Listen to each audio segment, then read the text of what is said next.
be here with you today. I'm definitely feeling festive at the Feast of the Clowns, and thank you for giving me this opportunity to share something about music therapy with you. It's all about creative expression through music therapy, and it works when we play together. So before that we do something practical and more fun, I just want to share a quick story with you. I volunteered in a children's home in India for teenage girls, and there was one girl who was really very bullied by the others. She was very broken, and I could see that she struggled to fit in, and she didn't feel like she belonged anywhere for a long time in her life. And one day there was a fight in the hall, so she ran out and she sat outside under the tree.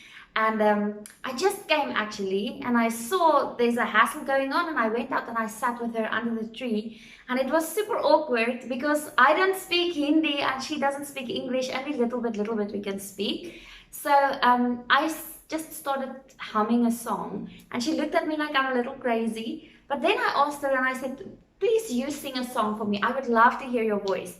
And she started singing actually, and then later on I started singing with her, started harmonizing her. But in the beginning, every time I would start, she would leave her melody and kind of just mesh up with mine instead of just doing what she was doing. And I said to her, no, you stand your voice, you sing what you're singing. I am just here to complement what you are singing. And she did that, and I started harmonizing her and just matching the mood what she was giving me. And this incredible thing happened. We had a crazy, wonderful connection.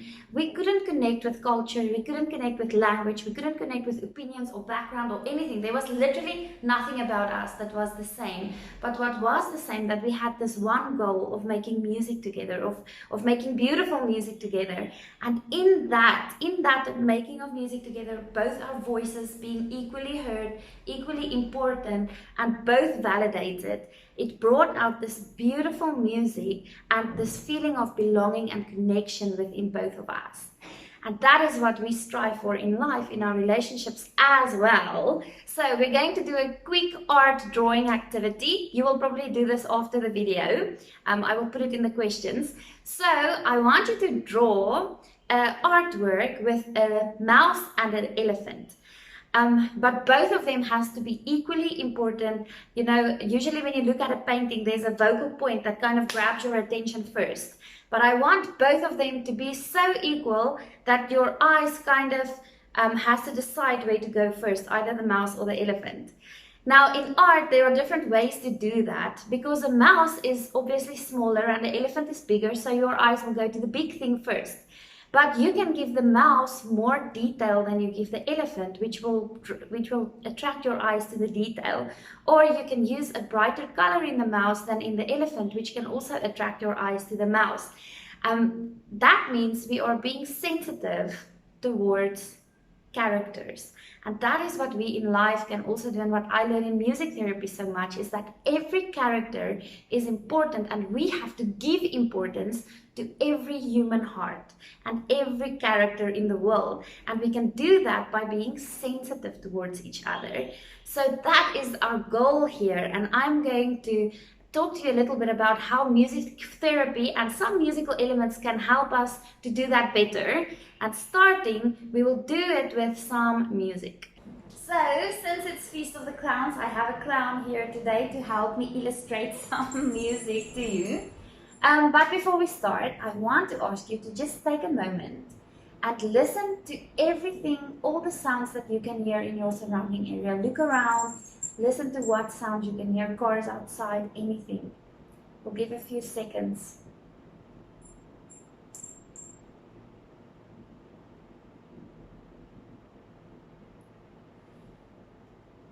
Now, I want you to listen to your own breathing. Concentrate on your own breathing. Let's breathe together. We go in and out, and in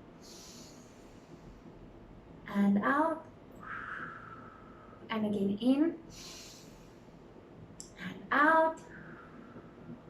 And think about the fact that you're sitting on a chair or you're sitting somewhere. Think about your body relaxing. And now, while you are present in this moment here, focus your attention towards what you will hear right now. So we are going to illustrate some harmonizing to you. Listen to this.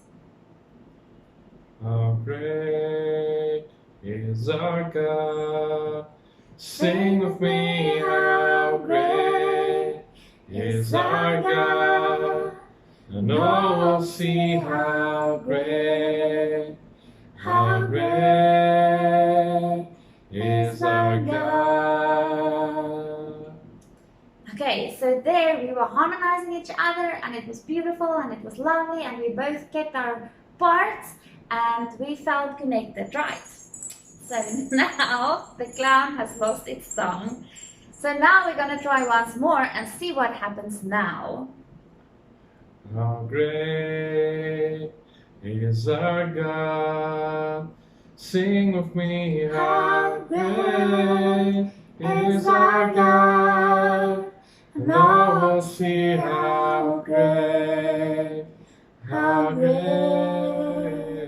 is our God. Okay, so what happened here was a surprising element came in, which was me. I am the one who's trying to match what he was doing but harmonize it, and then he lost his note. He followed me later, and then it became very confusing because he didn't keep his own voice. He wanted to follow my voice, so he didn't know where to go because actually he has his own part to play, but he kind of just meshed up with mine, but he didn't know what to do inside that. So we're going to talk about that a little later. Now we are going to do something else. I am going to ask you, EJ, if you could play a rhythm for us on the table.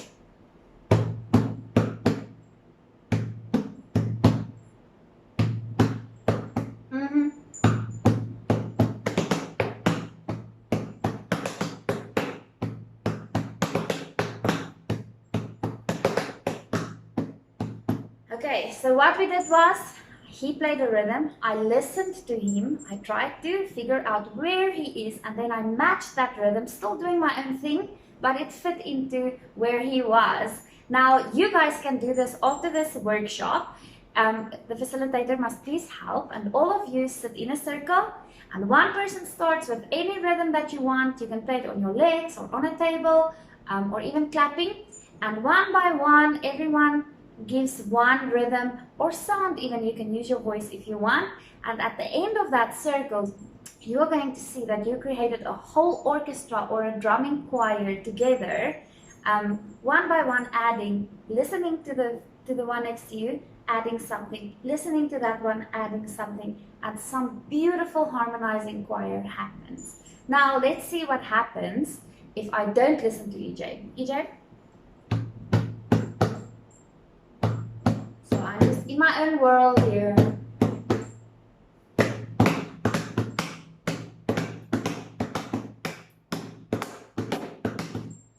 That was not beautiful because I just came in with my own perceptions, my own ideas, my own feelings, my own everything, and I had no awareness of what was going on with him.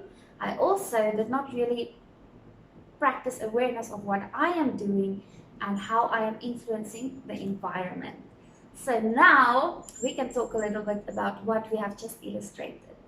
So in music and in life, relationships are so important. Your relationship with yourself, your relationship with your environment, your relationship with your situation, your relationship with others, and even in music therapy, the relationship between the client and the therapist is the most important thing in the room, actually, even more than the music. The music creates the relationship, but the relationship is where the magic happens. Now, let's talk a little bit about your brain. Everybody has a brain. We are very thankful because without brains we cannot do anything. But there is this incredible thing about the brain that scientists have done a lot of research about, which is called neuroplasticity. And neuroplasticity is the ability of neural networks in the brain to change through growth and reorganization. So it's basically your brain's ability to find new pathways and to change and to bring new abilities. And it's incredible how resilient our brains actually is. So there's an amazing neurologist that I follow, and she suggested once that there are 3 important things that helps with the neuroplasticity of your brain. Now, there's a lot of things that help, but they have done immense research about this, and they found that obviously when you are a child, neuroplasticity happens very easily because all the time you are stimulated and you're learning and you're growing and your brain is developing rapidly. But as we get older, we have to create an environment for our brains where neuroplasticity can happen, because it's not just going to happen naturally. We have to induce it and we have to help it to happen. And they said there are 3 things that really helps our neuroplasticity in our brains to happen. The first thing is safety. The second thing is satisfaction. And the third thing is connection. Okay, so let's talk about the first one, safety. Now, we all know what safety means. You are in a safe environment and you don't feel threatened. But today I want to remind you of a very important thing, and that is emotional safety. All of us want to be safe emotionally. And emotional safety is being in a space where we can feel that we belong, or feel non-judged, or feel accepted, feel included. That is so important for every human being. But this Feast of the Clowns is actually so amazing because we are marching against oppression and violence and the marginalizing of communities and people. So my question to you today is, I want you to do a little bit of self-reflection. What type of safe environment are you? So if all of us were little bubble people having a little environment of us, and every time we walk into a room, the color that we are carrying kind of touches everywhere around the room. Do you carry a safe environment, or are you someone who makes people feel unsafe around you? And if the question is that sometimes you feel like you get out of control, or you judge people, or you gossip, or you maybe abuse people, or whatever it is that's in you that you feel that maybe I'm not a very safe environment, then today is a day where you can say, I'm going to work on that. The second thing that helps create an environment for neuroplasticity to happen is satisfaction. Now, we all know what satisfaction feels like. For me, I'm so satisfied when I take a bite of a chocolate, or when I am spending time with my friends, or even sometimes, when I've just washed a big pile of dishes, I have this satisfaction feeling of something I just accomplished. And it could be running 10 kilometers or climbing a mountain, but what I want to talk about is something completely different. The big satisfaction that you get from accomplishing something outside of your comfort zone, something deeper, like, for example, loving your enemy, or forgiving someone and having the satisfaction of freedom in your heart, or doing something that brings good change even though it was really difficult. That is the type of stimulus that really brings healing and change in our minds and in our lives. The third thing for neuroplasticity to happen is connection. Now, connection is very important, and we've spoken about validation and all of these beautiful things. But we also must remember that it's not always easy to connect with people. Sometimes we are not in a space to do it. They are not in a space to do it. It's just difficult. We are so different, like me and that girl in India. It's just so different. But something that always helps us in this life is to focus on the bigger picture. In order to make the mouse and the elephant both significant within a picture, it helps if we can know what is the goal of this picture. The whole thing, the whole environment, everything there has to complement both of those characters. And that is how we can connect with people in a significant way, is through something that's bigger than ourselves. Because we will fail, they will fail, it happens. But if we have a bigger goal, maybe the goal is peace, or healing, or understanding, or bringing change, whatever is the goal is bigger than ourselves. And what happens then is that we start to respond to each other instead of react. Because the way I will respond to my roommate will be different if my goal is to have peace and to show love and kindness.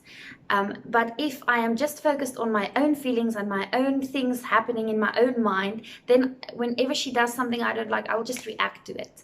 But if we keep our minds focused on a bigger goal, something outside of ourselves, it becomes much easier. And it's the same that happened in the music. So me and EJ tried to play the drums again, and you will see that me and him are not necessarily super connected with each other, but we are both connected with the music. So the music was actually able to change, and EJ could do some extra stuff, I could do some different stuff, and we naturally just flowed with each other because our focus was on creating beautiful music.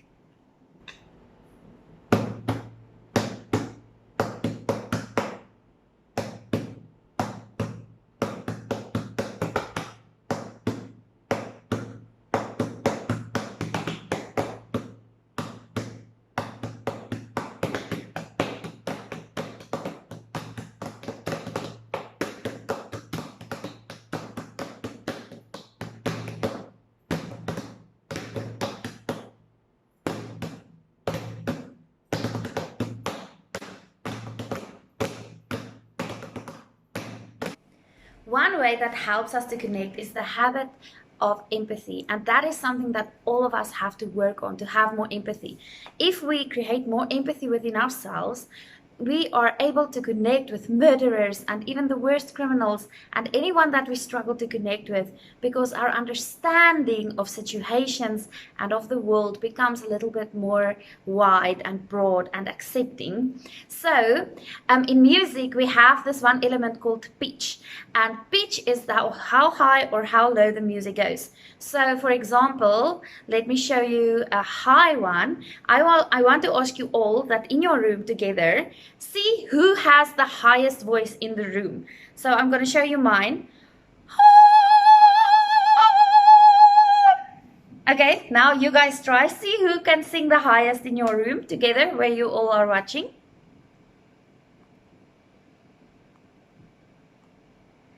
Okay, and I learned from the element of pitch that people also are high and low sometimes. So when something great happens to me, I am quite happy, you know, ha la la la la la la, life is good. And someone who's really frustrated will be something like, oh, which is a kind of a low sound, you know. But if we can manage to start understanding, or at least try, not understand, but try to understand where someone comes from and what pitch they're bringing into the conversation, then it's easier for us to, you know, validate them and accept before we try to make any changes. So here's an example. If I come in and I say, oh, I just heard that I failed my exam, and my friend comes in and she asks me, how are you? And I say, I'm good. And she says, I just got a puppy. Okay, then she didn't actually ask me how I am. She just said it as a way of a habit. But if she was really concentrating, she would see that, you know, I am actually having a very low pitch at the moment. And what she could have done then was to just say, oh, I'm sorry you're not feeling well, you know, validate my emotion. And then she could have said, guess what? I got a puppy. So then I feel validated and heard, and she is still experiencing her joy because I can feel sad. She can feel happy, but we meet each other, we connect, and from there we go into the motion of connection. Our goal is connection and validation, and from there the flow happens easily. And then the other element in music which teaches me so much about life is tempo. Tempo is how fast and how slow we go, and there are amazing slow songs in the world and there are amazing fast songs in the world, and everyone goes in different tempos. Sometimes I feel, you know, happy and my life song is fast, other times my life song is short, but it's okay. And we have to realize that we can let people go on their own tempo. Some people take longer to heal, some people take longer to forgive, some people take longer to learn something or to get something, and that is okay. We have to give each other the space and the grace that we all need to go on our tempo to get to the bigger goal of connection or love or joy or peace or whatever the goal is. Now, how do we bring all of this together? We said in the beginning, it's all about relationship. It's about the relationship with yourself, your relationship with your situation, your environment, the people around you. And also it is very much applicable to the relationship that you have with the goal. What is the goal in life? The goal is to make beautiful music. The goal is to have a world where peace is more prevalent than trauma. The goal is to create an environment where everyone is safe, where everyone can experience satisfaction, and where everyone can experience connection. And every single person, everyone carries that beauty inside of them. All of us have a music child living inside of us. And I read this beautiful quote that I would like to read to you.